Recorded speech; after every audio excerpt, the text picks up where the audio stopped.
Tonight, we're hearing that some former prosecutors may put out a letter about Jim Comey's actions. And here is Harry Reid's letter tonight to Jim Comey. Your actions in recent months have demonstrated a disturbing double standard for the treatment of sensitive information and what appears to be a clear intent to aid one political party over the other. I'm writing to inform you that my office has determined that these actions may violate the Hatch Act, which bars FBI officials from using their official authority to influence an election. Through your partisan actions, this is Harry Reid, you may have broken the law. The double standard established by your actions is clear. Your reaction, Congressman? Thank God he's leaving is my initial reaction. My second reaction is I did not know Mormons use drugs, and anyone who is capable of sending out that press release has to be under the influence of something. The person responsible for this fact pattern is Secretary Clinton. Jim Comey did not tell her to use a private server. He did not say mislead the public about whether or not you turn over all your work emails.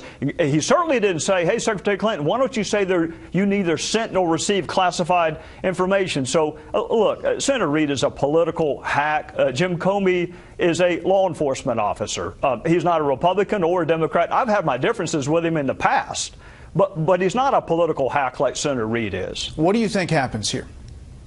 I think that the FBI is going to run this out just like they would, I hope, if it were Hillary Smith or Hillary Jones. And they're not going to be on a compressed time schedule, Brett. I get that there's an election coming up in a week, but there's a republic that I would like to see last a little longer than that. And we have to have confidence in the FBI and the Department of Justice. Keep in mind, Brett, it was not Jim Comey who met on the tarmac with the spouse of the target of the investigation, and it was President Obama who prejudged the outcome of this investigation while the investigation was ongoing. So if Harry Reid wants to write a letter to somebody, tell him to write Loretta Lynch and President Obama. Is there anything preventing Hillary Clinton from reaching out to Huma Abedin and saying, you know what, just put out all these emails?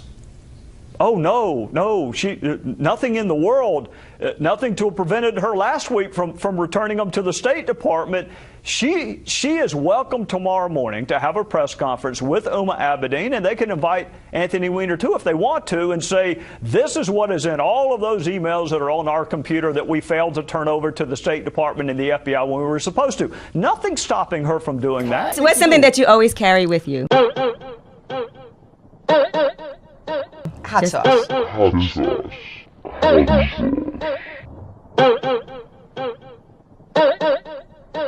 Watching this all weekend, I will say, first of all, everyone talks about what Comey did as being outrageous. This was a great, credible man with great integrity a week ago. So I don't really get that. What if there is something big? We're not going to say it was so outrageous. The bottom line is, this all goes back to the server. Something she shouldn't have done. Something that was way more than a mistake. Way more. And this is a self-inflicted, massive wound. And I just kept thinking how I've been on my horse going after Republicans and the Republican Party. You nominated this guy. You nominated Donald Trump. How could you do that? When I'm thinking Democrats nominated someone who was under an FBI investigation for having a private server, among other things. Hold it now. Believe me, for Hillary, today was Nightmare on Email Street. Did you see what happened today? Okay, the FBI, if you didn't, this was all over the news today. Giant story. The FBI found some more Hillary emails. So they're reopening the investigation. Great, huh? Hillary's emails are like unreleased Tupac songs. Just when you think they have them all, they found a few more. And you'll never believe where they found these new ones. On Anthony Weiner's computer. I'm not making that up. On Anthony Weiner's computer. No one thought to look among the dick pics. Oh, that's where the emails are. Hey, look at this! Donald Trump! Donald Trump! Donald Trump taking down Michigan! Oh, my God! The hostile takeover of Donald Trump! I mean, people say, I have been stunned by the reporting this weekend, the spinning and the reporting this weekend. 3 emails. People going, oh, it's only 3 emails involved.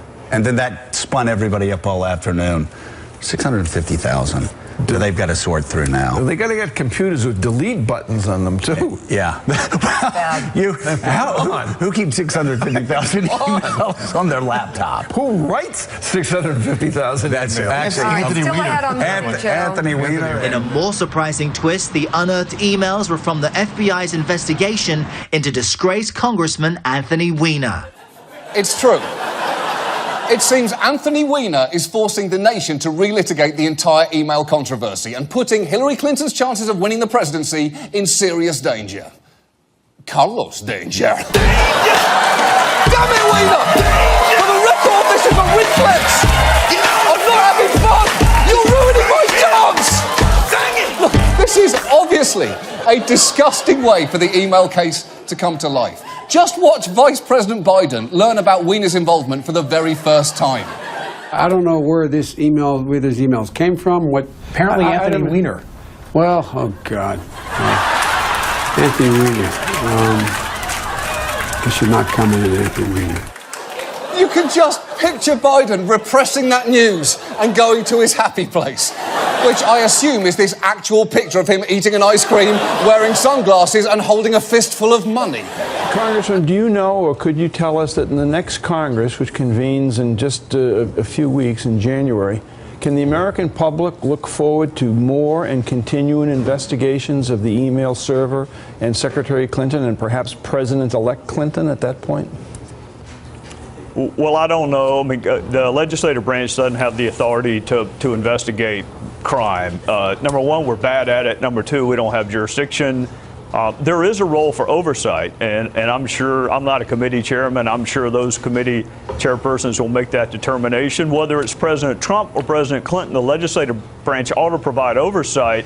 But we're not criminal investigators, and that's not, we're not good at it. We don't have jurisdiction, and we can't do anything about it if we find evidence of a crime. So we have to be somewhat circumspect in the way that we do investigations. Congressman Trey Gowdy, thank you very much for being on the show this morning.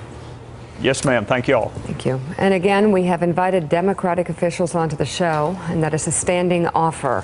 It is 35 past the hour. You still can call in.